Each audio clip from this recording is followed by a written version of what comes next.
बताएंगे कि मार्केट पे क्या होनी चाहिए, आपकी रणनीति किस दिशा में जा रहा है बाजार, और साथ ही साथ आपको देंगे स्टॉक स्पेसिफिक राय। लेकिन उसके पहले देख लेते हैं आज की बाजार की बड़ी बातें। तो बाजार में देखिए, आज अगर आप देखेंगे तो आपको अच्छी खासी गिरावट देखने मिल रही है। बाजार में निफ्टी में करीब करीब 300 अंकों के आसपास की गिरावट है और 24,500 के पास जो है वो यहाँ पे फिलहाल निफ्टी ट्रेड कर रहा है। तो ये सबसे बड़ी बात है कि करीब करीब 250-300 पॉइंट के आसपास की गिरावट निफ्टी में देखने मिल रही है। निफ्टी बैंक 400 पॉइंट की गिरावट यहाँ पे भी है, 54,650 के करीब जो है वो निफ्टी बैंक फिलहाल ट्रेड कर रहा है। तो निफ्टी में तो गिरावट है, साथ ही साथ बैंक निफ्टी में भी गिरावट है। ब्रॉडर मार्केट की भी हाल ठीक नहीं है।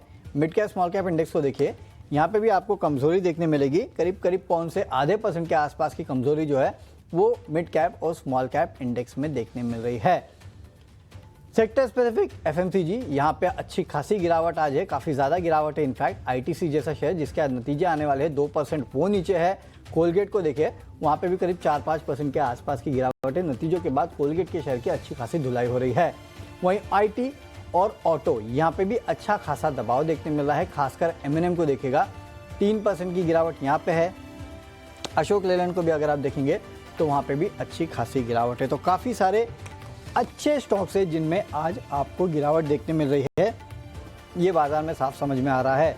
और मार्केट ब्रेथ जो है वो तो वैसे ही ख़राब है। आप एडवांस डिक्लाइन रेशियो अगर आप देखेंगे तो एडवांसेस के फेवर में करीब करीब 930 स्टॉक्स है, डिक्लाइंस के फेवर में काफ़ी ज़्यादा स्टॉक्स है। तो इससे ही पता चलता है कि एडवांस डिक्लाइन रेशियो जो है वो काफ़ी हद तक आज डिक्लाइंस के फेवर में साफ साफ नज़र आ रहा है। तो मार्केट ब्रेथ हो चुकी है पूरी तरह से ख़राब।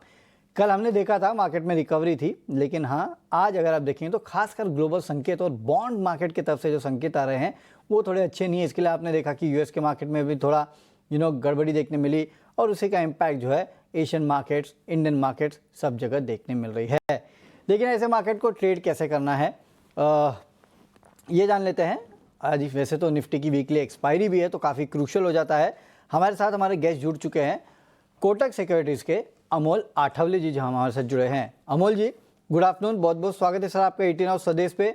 सर ये मार्केट में गिरावट, मुझे याद है वो 25,100 के आसपास तक निफ्टी गया था, वहाँ से लगातार हम गिरावट देख रहे हैं। तो ऐसा क्या बिगड़ गया है सर, और यहाँ से कौन से लेवल्स नज़र रखें, निफ्टी बैंक निफ्टी दोनों पे बताइए।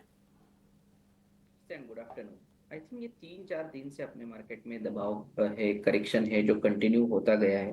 थोड़ा सा ओवरस्टेट जरूर था, और दूसरा इंपॉर्टेंट चीज था कि 25,000 का एक जो इंपॉर्टेंट रेजिस्टेंस जोन था वहां पे ऐसा लग रहा था कि थोड़ा सा ओवरस्ट्रेच है, इसके कारण थोड़ा सा करेक्शन आ सकता है। बट जिस तरीके का ग्लोबल सेटअप सिनेरियो चेंज हो गया उसके बाद ये करेक्शन के एक्सटेंशन हम देखने को मिले इंडियन मार्केट्स में। मुझे लगता है अभी का जो लेवल है वो एक इम्पॉर्टेंट लेवल है, क्योंकि यहीं पे 20 डे सिंपल मूविंग एवरेज आता है और यहीं पे एक डबल बॉटम सपोर्ट जो लास्ट टाइम रैली हुआ था, ये इसी लेवल के बाद रिवर्सल फॉर्मेशन हुआ और उसके बाद एक बुलिश मोमेंटम और बढ़ता गया। तो मुझे लगता है 24,500 एक सैक्रोसैंट लेवल का काम करेगा शॉर्ट टर्म में। अगर उसके ऊपर कई रिवर्सल फॉर्मेशन होता है तो मुझे लगता है एक टेक्निकल बाउंस बैक निफ्टी में देखने को मिल सकता है। ऑन द हायर साइड अगर मैं देखता हूँ तो ये वापस कहीं ना कहीं 24,750 24,800 की तरफ बढ़ता हुआ हम देख सकते हैं। 24,500 के नीचे अगर मार्केट ट्रेड होता है तो जरूर थोड़ा सा सेंटीमेंट और खराब होने के चांसेस अभी तो चार्ट्स पे दिख के आ रहे हैं। चलिए, तो ये राय आती हुई निफ्टी पे। सर बैंक निफ्टी पे आपकी क्या राय है, वहाँ क्या करना चाहिए वो भी बताइए सर। बैंक निफ्टी आज 20 डे सिंपल मूविंग एवरेज के नीचे तो ट्रेड हो रहा है, क्लोज भी शायद आज का आ जाए नीचे की तरफ ही। बट अभी भी मुझे लगता है कि एक दिन और वेट करना चाहिए। रिवर्सल अगर आता है तो जरूर एक पॉजिटिव मोमेंटम बढ़ने के चांसेस यहाँ से है। रिवर्सल के लिए आई थिंक जो ट्रिगर लेवल रहेगा वो अगेन 54,900 का ही रहेगा। 54,900 के अगर ऊपर ये सस्टेन होता है तो मुझे लगता है एक रिवर्सल फॉर्मेशन सक्सेसफुली कंटिन्यू होगा और ऑन द हायर साइड एक फ्रेश अपट्रेंड रैली भी आने के चांसेस बढ़ जाते हैं। बट जब तक 54,900 के नीचे ट्रेड हो रहा है, ये वीक सेंटीमेंट जो बना हुआ वो कहीं ना कहीं कंटिन्यू होते हुए हम देख सकते हैं। ओके, चलिए, तो ये राय आती हुई बैंक निफ्टी पे भी लेवल्स आपने नोट कर लिए होंगे। लेकिन इस बीच अगर आप देखेंगे तो नतीजे आ रहे हैं और स्ट्राइड फार्मा इसके नंबर्स आ चुके हैं ₹4 प्रति शेयर के डिविडेंड का ऐलान इसने किया है और नंबर्स के बाद अगर आप देखेंगे तो स्टॉक में अच्छी खासी तेज़ी जो है वो भी देखने मिल रही है। तो नंबर्स एक एक करके आ रहे हैं और उसके बेसिस पे आपको काफ़ी सारे स्टॉक्स पे रिएक्शन देखने मिल रहा है। स्ट्राइड फार्म में देखिए करीब 2.5-3% के आसपास की तेज़ी जो है वो आपको इस स्टॉक में देखने मिल रही है नंबर्स के बाद। क्विकली नंबर्स आपके स्क्रीन पे लेके आएंगे, जैसे ही नंबर्स हमें मिलेंगे आपके स्क्रीन पे नंबर्स लेके आएंगे और आपको बताएंगे कि किस तरह के नंबर्स है। लेकिन हाँ, नतीजों के बाद स्टॉक में अच्छी खासी तेज़ी है और याद रखिएगा आज सन फार्मा के भी नंबर्स आने वाले हैं। तो फार्मा स्पेस जो है वो आज काफ़ी एक्टिव है ही और एक्टिव रहेगा भी, क्योंकि नंबर्स जो है वो यहाँ पे आ रहे हैं एक एक करके। चलिए एक काम करते हैं कि उसके पहले अमोल जी से उनके पिक्स ले लेते हैं। अमोल जी, आप अपने पिक्स बताइए, कौन से स्टॉक्स पसंद है सर आपको? ये ऐसे स्टॉक्स देख रहा था कि जो बड़े सपोर्ट्स के लेवल पास अवेलेबल हो और जहाँ पे एक अभी जो लार्जर टेक्सचर है वो अभी भी बुलिश साइड पे कंटिन्यू हो। तो पहला जो पिक है वो मैं एसबीआई कार्ड के साथ जाना चाहूंगा, वो पोजिशनल पॉइंट ऑफ व्यू से देख रहा हूँ। 892 के आसपास है पोजिशनली, अगर हम देखते हैं तो 940 और 950 तक के टारगेट्स निकल के आ रहे। स्टॉप लॉस रहेगा 872 का। करेक्शन जरूर हुआ था स्टॉक में, अभी भी थोड़ा सा प्रेशर में है। बट अगर हम पोजिशनल पॉइंट ऑफ व्यू से देखते हैं तो 20 डे सिंपल मूविंग एवरेज के पास अभी ट्रेड हो रहा है। दूसरा, अगर डेली फॉर्मेशन भी देखते हैं तो भी हायर बॉटम फॉर्मेशन अभी भी इंटैक्ट है। रिवर्सल का वेट रहेगा, बट अगर रिवर्सल होता है तो मुझे लगता है एक फ्रेश अप ट्रेंड रैली आने वाले दिनों में हम देख सकते हैं।